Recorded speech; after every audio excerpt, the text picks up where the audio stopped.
So today we are analyzing our South African landscape.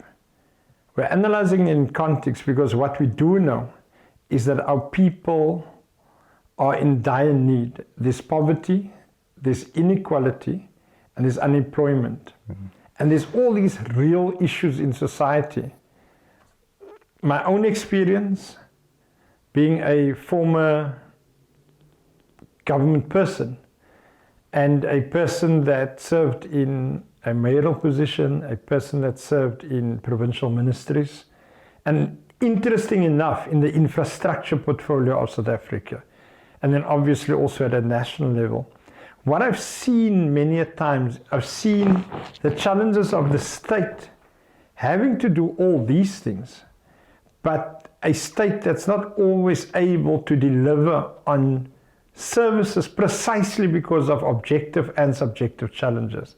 So I want to say that part of our discussions and the conversations that we're having is with individuals, leaders, pioneering individuals that are reflecting on society. And in that reflection in society, to identify the niche and the opportunity. Before we go into the details of that and about our discussion today, I'm sitting with a young gentleman, somebody that I recently met, but a go-getter, somebody that I realize have a depthness in him that tried to propel a dignified society. A little bit of your background and also introduce yourself, Comfort. Thank you, Marius. So, to those of you listening, my name is Comfort Lebese, and I'm not one who always talks about my background. I don't do it quite often, and I think I need to practice that quite often. But I was born in Limpopo, and Zebediela, to be precise, that's where I was born. And I grew up in many parts, I don't want to say many parts, but I grew up in various parts of the country, predominantly Limpopo and Gauteng. So moved between Zebediela and Pretoria, eventually Boksburg, Vosloorus, Soweto. So you've gone to different spaces. I've lived in different spaces. And in terms of my background, I did obviously most of my schooling in Vosloorus, high schooling in Soweto, finished my matric in Boksburg before moving to Joburg, where I attended Wits University, and I pursued a degree in architecture. And I then further did my postgraduate and currently also completing my master's in architecture. And in between all of that, I did, courses in property development and investments. But it's in the built environment. It's been in the built environment throughout this time. And by and large, I think I would characterize myself as an architect that seeks to make a real difference and a real impact in communities and in the continent, not just in South Africa, but also an entrepreneur. And so using architecture and the tools of design as my sort of set of toolbox that I use to then resolve entrepreneurial challenges that I come across. Thank you so much. It's always heartening to note that our young people, the younger generation, is going into the sectors that's difficult and where they were locked out in the past based on the color of their skin. And in reflection on your journey and the way what you've heard, because you didn't grow up under apartheid situation, but South Africa generally experienced spatial planning from a separatist angle. Yes. We've experienced apartheid spatial planning. So literally areas were built and constructed in a way and designed in a way to reinforce that methodology. Yeah.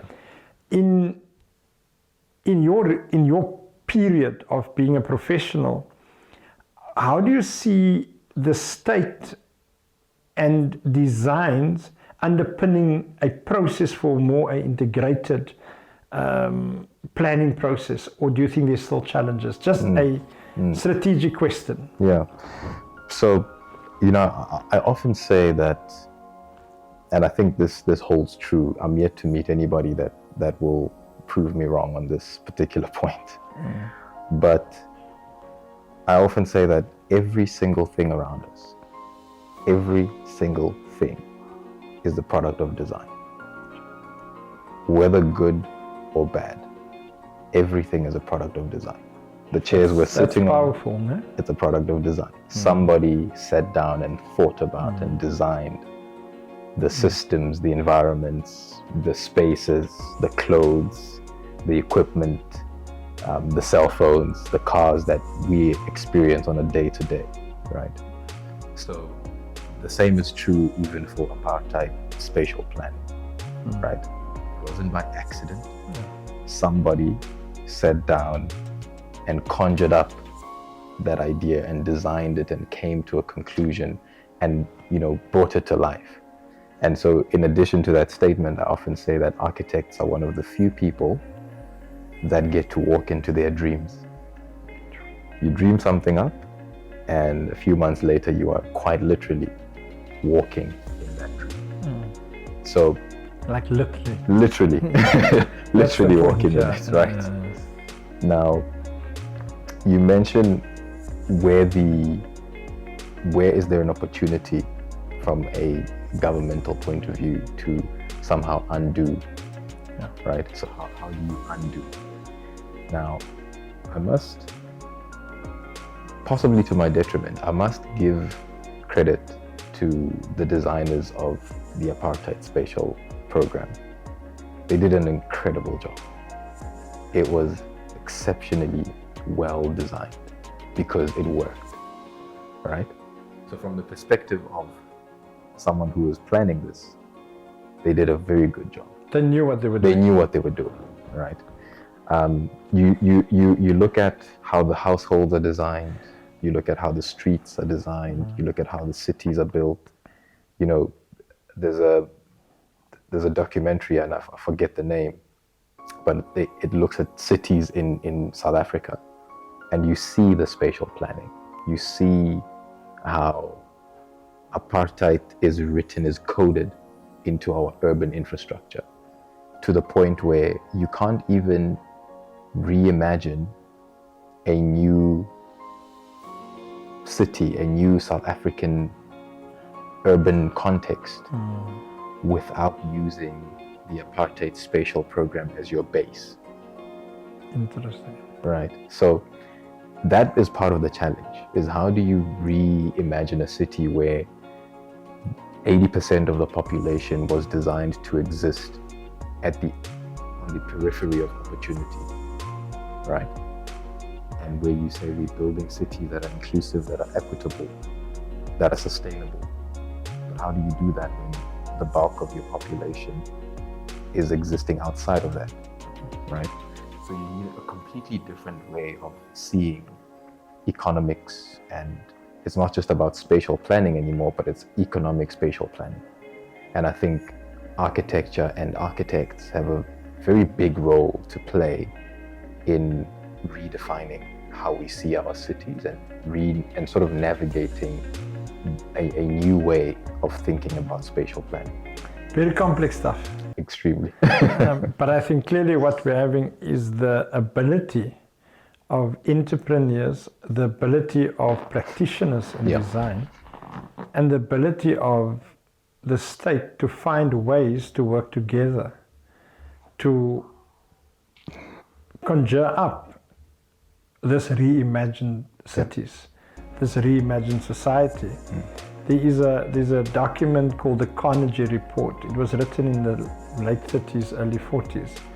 It was in fact about South Africa and about the planning cycles. And in this document, if you, just to reinforce your point about spatial planning, if you reflect on the way the then engineers, the then designers, as you put it, was reflecting on society and how they were structuring it, it was by design. Yes. It was deliberate. Correct.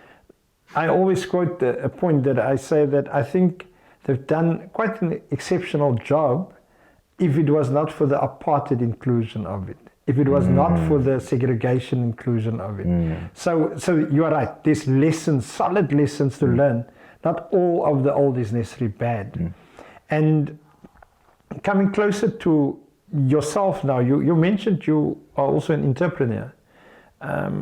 Speak a little bit more on that.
Site visit was real nice, you know. We had Joyce come by, that was the first time bringing Joyce to St. Peter's with me, at least.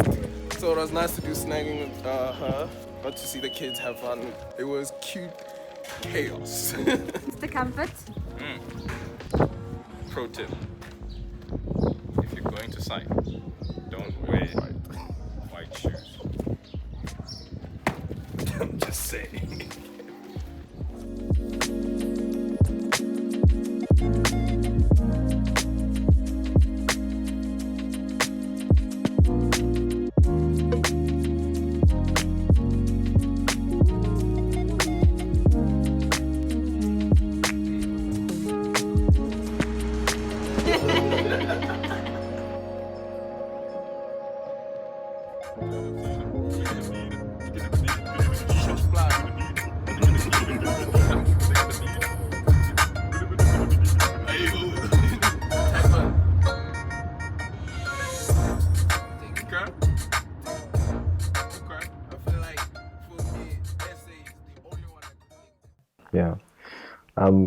my entrepreneurial journey is probably not unique to any other, young Black South African. You start off. So for me, in fact, I think it's a bit odd how I got into entrepreneurship. So I've always wanted to solve problems, right? And I think that's the fundamental basis of entrepreneurship. Is you look for problems around you, you look for problems in society, and think of how can I potentially solve these. But when you come from, a perspective of, when you don't come from wealth, when you don't have access to capital, your primary focus as an entrepreneur is, how do I survive? How do I use my skills to survive? What can I do to survive? And when I started out, I was at Sunwood Park High School, grade 11 at the time, I believe. As an entrepreneur? Not yet Okay, at this point. okay. At this point, it's more of an idea. I'm still sort of like, thinking about what to do. And at that point, I just wanted to make money as quickly as I can. And I thought, what's the easiest path to capital? And for some odd reason, I don't know why, but for some odd reason, I thought art. Because, I'd see in the news, like, a piece was sold in Paris for $180 million. And I thought, wow, people are willing to spend that kind of money on a picture. To be fair, I didn't have much of an appreciation for the art. I just saw sort of the capital side of it. And that was my introduction. And I thought, okay, let me do an art exhibition and let me sell some artwork. Had no idea how to do it. I've never participated in it, never curated a show before. And How old were you then? at the time I was 17? Okay. 17 years old. So this was well over 10 years ago. Quite. And so I went to school principal and I said, I want to do an art show. I know we're having an open day coming up in a few weeks and I want to do it in the school hall during the open day. So in my mind, parents are going to come, they're going to see the artwork and they will buy. Yeah. And, she was very reluctant about it. And, eventually she sort of said, no, look, we're going to use that space. You can have the staff room. Let's see your little art show, do it over there. And I said, great, I'll work with that. And immediately I found out who were the artists I started. So I did an ad about the show, put it on the Boxpick Advertiser newspaper without permission from the school. And this is with no money. This is, no money. I typed that. I remember calling and I sent an email to the advertiser. There's going to be a big art show. It's going to happen. I've got artists online. These are South African artists, up and coming. A whole sales pitch. They bought into it. And I think the following week, it was on the front page of the Boxpick Advertiser. Wow. And how I found out about it was, I didn't think they would publish it. I found out about it because I got called to the principal's office. And they said to me, have you seen this? And now because everybody was out there's an art show coming to Sunwood Park High School. And everyone is now speaking at the school. And now we have to make it happen. So I think that's when I got my first, kick of the entrepreneurial bug, and now I had to make something happen. I had put the product out there and I said it would happen. I couldn't afford to put the school's reputation into disrepute, so we pushed through. A few of my friends jumped on board. They saw this thing is really happening. We put together the art show, got some really nice art pieces on display, things that were worth, 10,000 Rand, 20,000 Rand. And I saw, these are really serious artists. And I don't think they were aware at the time that they were dealing with a high school student. But they were willing, and I'm grateful to them that they were willing to have us do that. We put up the show, parents came, they saw it, it was a success. And out of the 20 odd pieces we had on display, I sold one piece. And that, for me, was the first moment where I said, actually, this is nice. I want to keep doing this again. That was sort of my introduction to entrepreneurship. And now it's obviously evolved. I've done multiple businesses. Some have failed, some have been successful. And the one that I'm most proud of right now is CLK Design Studio, which is a company that I started and founded as an architectural design practice while I was studying for my architectural degrees. And today I want to say, it's a growing success. We have a team of about 7 permanently employed young designers.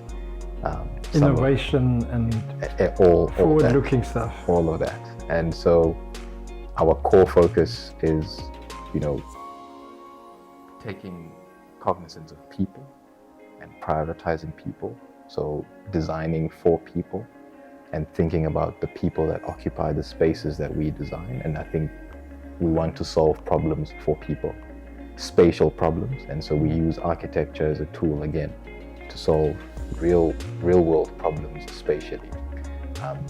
And right now, the biggest one that we're obviously pursuing and we're trying to figure out is the housing crisis, which I think it's a challenge on its own, but that's where we're at. Just a question before we get there.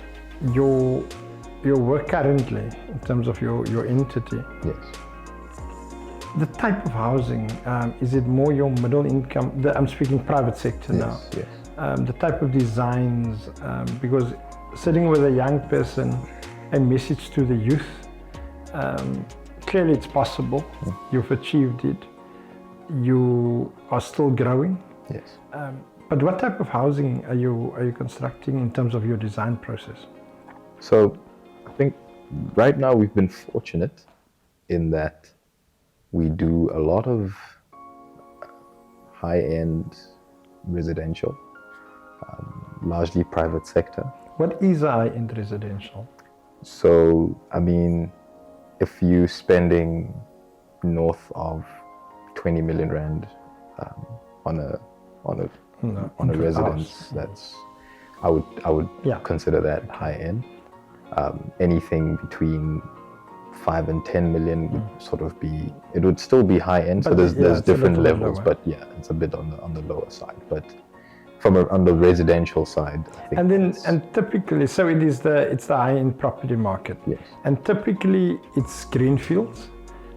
People would come to you, the developers or the property owners. Yes. And what happens in that? Does the owner, the property developer, have an idea what he or she wants to do? If it's now a single freestanding unit like that, high end, take us through that journey.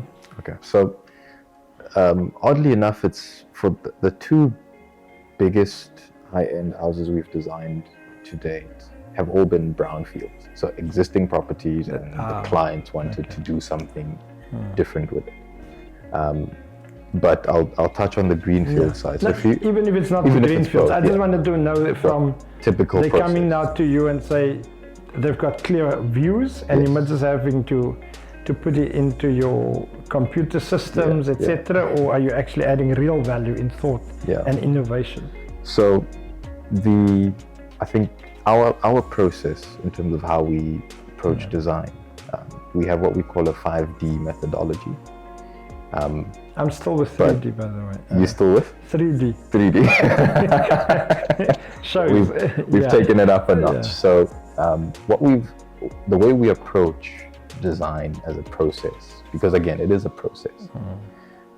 And once you sort of master the process, you can then replicate it and recreate the same results. So what I've found to work quite well is, especially with your high-end market, clients, these are clients who are well-traveled. They've been exposed culturally to a lot of different things. So their level of influence on the ideas that they have is quite broad and very vast. Okay. But they also have priorities, and the clients that we've tended to work with a lot have tended to prioritize family and legacy. So we start off with what the intention is. Right? So if you're doing a property and it's your personal residence and it's high end doesn't mean you just want marble all over the place. So the driving intent is what informs the way we structure the brief. I'll give an example without obviously mentioning names, because a lot of the clients would. No, 100%. Yeah. So, one of our clients would say they would like this house to be left as a legacy to their children. Another client will say they would want this to be an investment. So they want this for investment purposes. Those are two different briefs, right? Same client profile, but completely different approaches.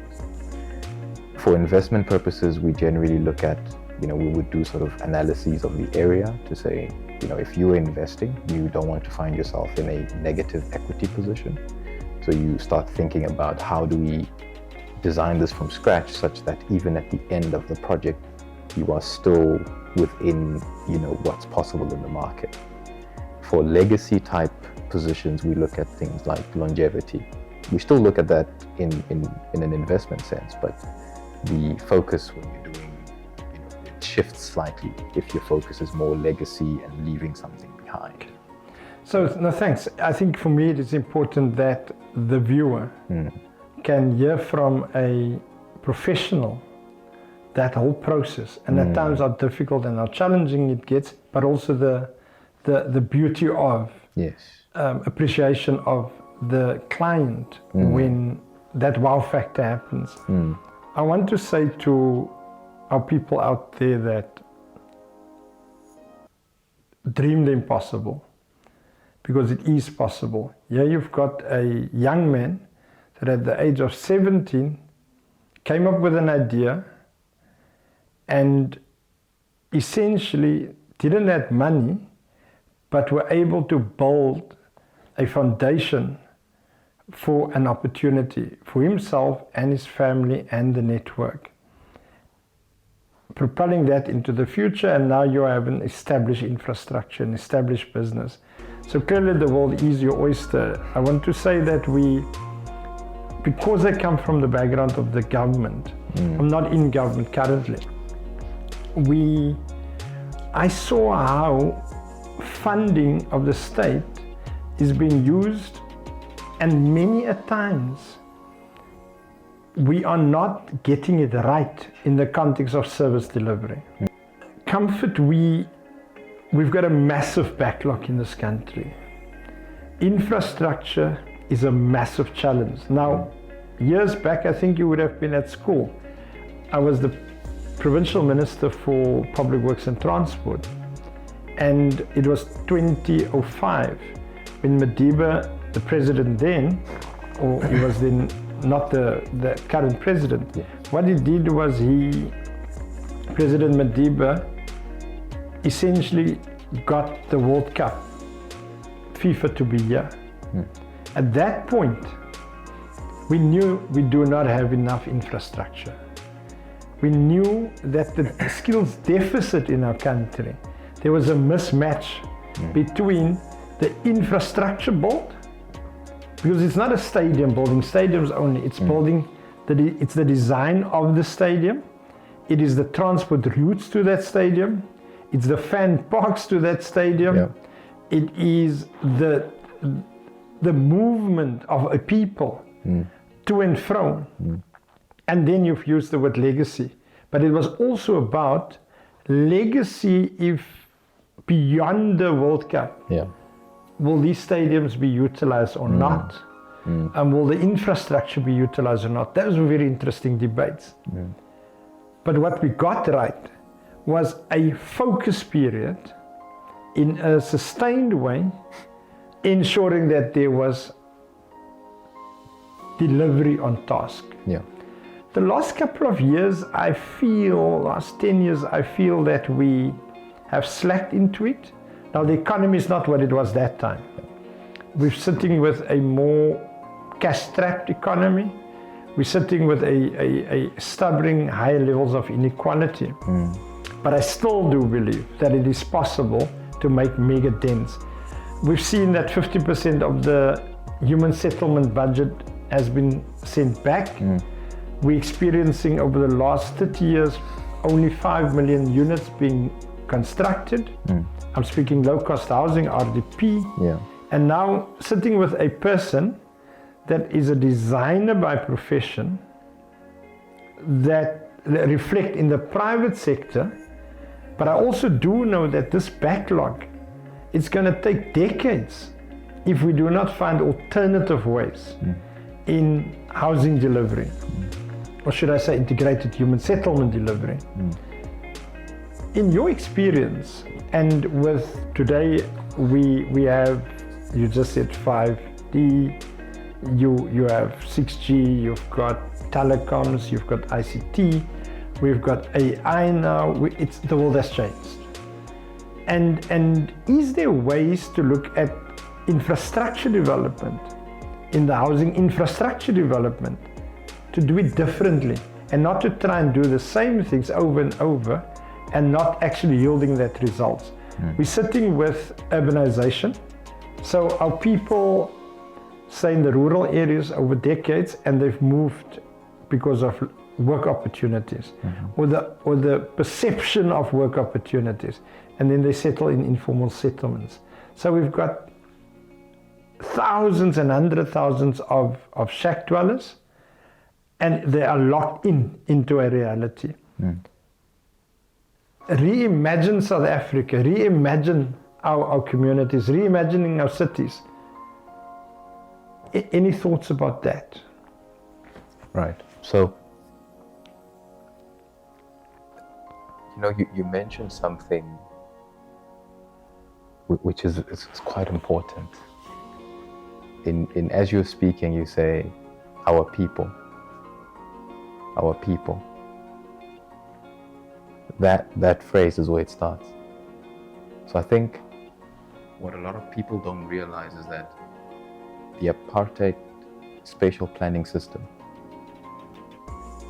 was designed to recognize some people as more human than others. So the minute you don't recognize, if we're sitting together right now, or somebody's watching from home, or for wherever you're sitting, and you don't see or recognize that Comfort is a human being, that Marius is a human being. Forget the titles, the education, I've got 100 million in the bank, I've got 100 rand in the bank, I don't have a bank account, you do.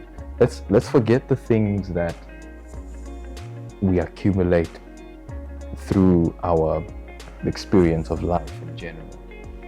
But the ability to recognize and acknowledge human beings is a fundamental starting point to then start driving change.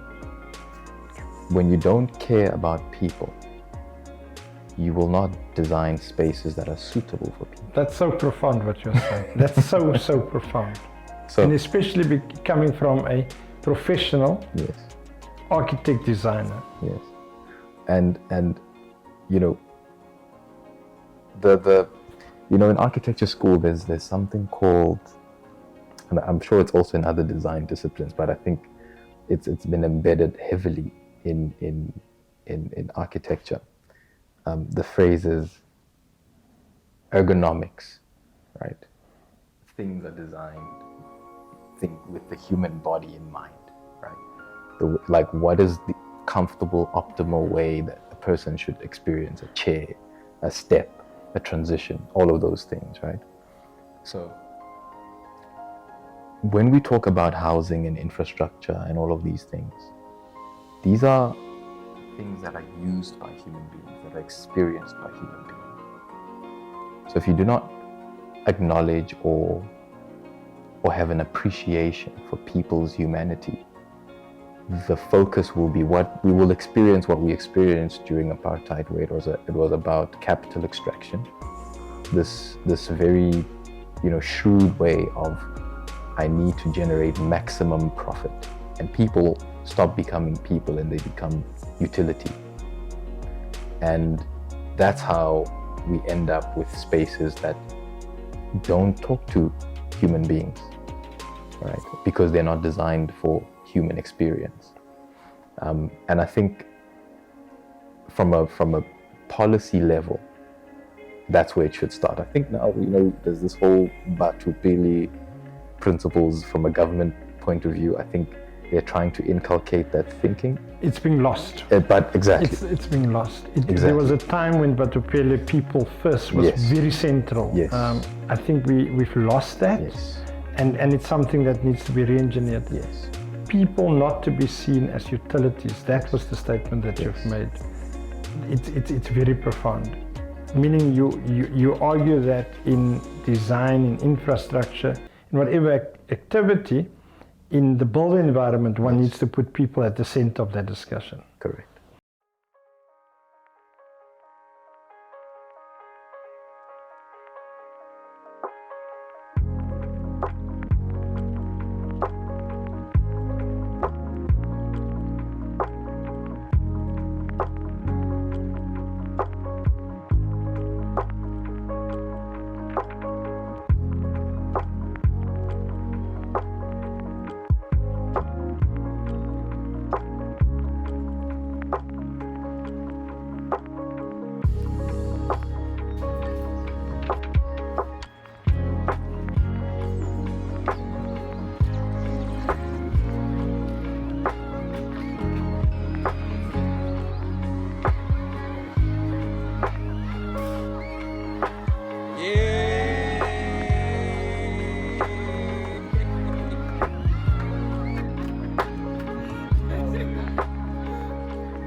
Reporting live from St. Peter's Combined School, guys.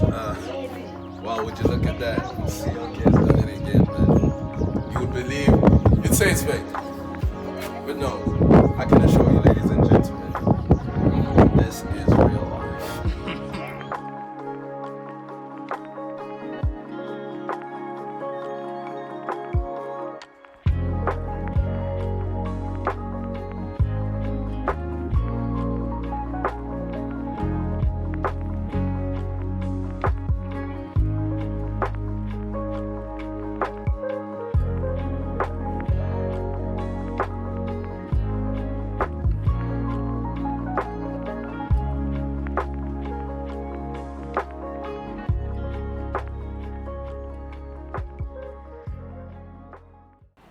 And so then we can start to design cities. Okay. We can start to redesign. We can start to reimagine.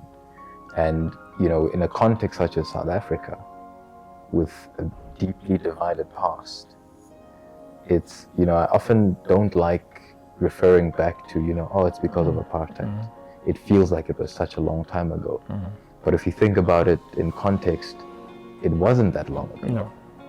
It's just that we've slowly forgotten. And it becomes all the more important to sort of go back and say, what were the mechanics that made apartheid work?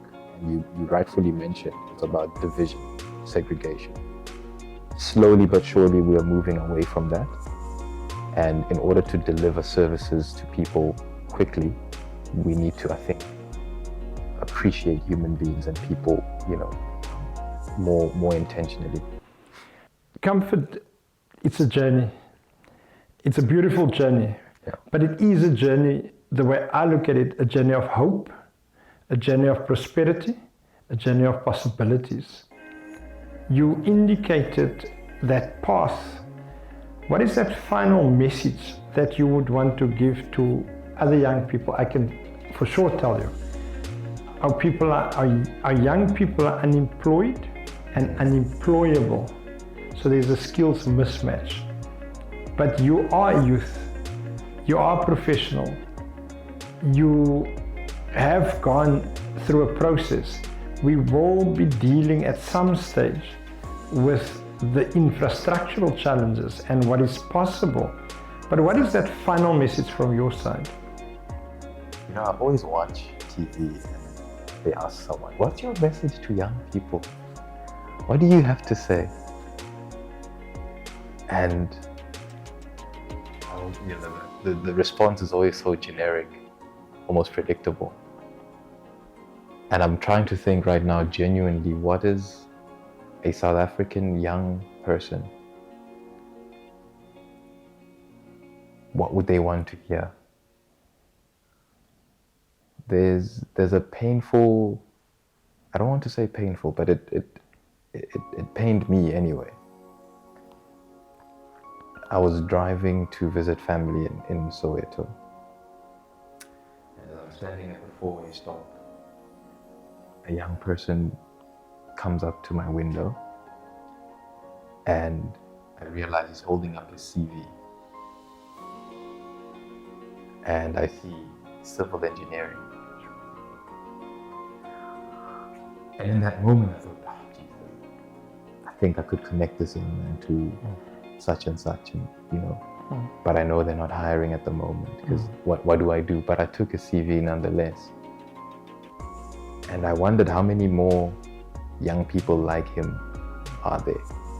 He went to school, he got his education in civil engineering. And standing on the road. And he's standing on the road. And he's not the only one. These stories are not unique. So, to sit here and say, what can I say to that guy? It's a very difficult, because I want to be sensitive to that reality. And at the same time,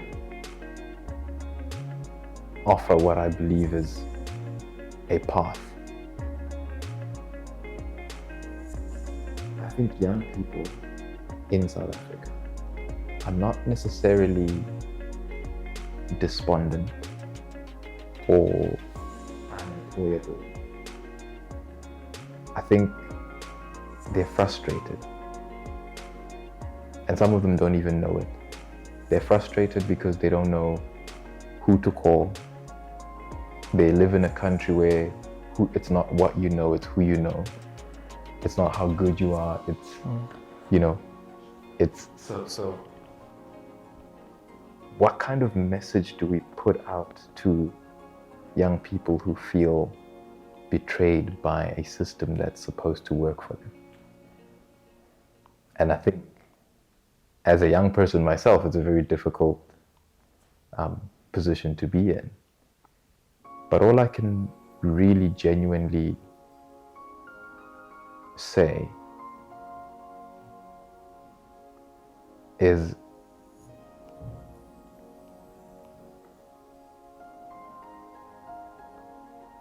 you can't give up. Like wherever you are, you can't give up. You cannot afford to give up. You are where you are for a reason. It might be painful. It might seem unfair. But you only fail when you give up. At some point, we will fix this country. At some point, you will be in charge. But you can't give up. That's powerful. That's powerful. So, to the youth out there, I want to say, yeah, you're sitting with an individual that also come from a poorer community, that also was able to rise through the occasion and speaks from an experience by saying, I didn't give up. And that challenge is now on us, that challenge is on you. So with that, I want to say thank you. Thank you for the wisdom of your profession. Thank you for walking the path in ensuring that a better society is possible. And thank you for being an example to young people. Thanks so much. Thank you so much. Thanks. Thank you.